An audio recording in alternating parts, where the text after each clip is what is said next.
I had apparently neglected this title, the 2017 film Herbert Re-Animator, during my very Lovecraft Christmas, and I have to say, I was rather struck by the film, a memorable and catching horror romp from director Ivan Zuccon.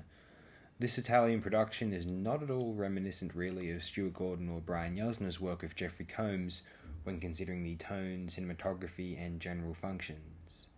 Zuccon is composing a disturbing, operatic, sensorial onslaught, not at all atypical of the most revered Italian horror since Mario Bava's emergence in the 1960s, and Argento's more meticulous takes on that styling.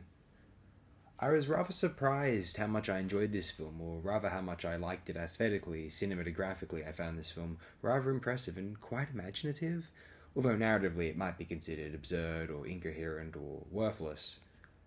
I am actually going to give this one an endorsement, and no, it doesn't resemble the source material either. Don't expect a Herbert West Re-Animator, which tries to be more faithful than Stuart Gordon was. If anything, Gordon's was the more faithful adaptation. I have to admit, also, director Ivan Zuccon had composed at least two Lovecraft-inspired horror films in the early 2000s, very low budget, and not ones I felt the need to discuss for our delightful Christmas of the cosmic cephalopods. Actually, I look over my vague, mild familiarity with Zuccon's work.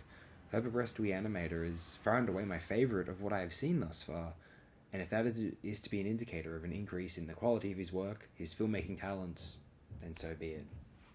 Really gratifying stuff if you like mindless yet manicured horror food. Thanks again, friends. Have the best possible day, night you could ever imagine.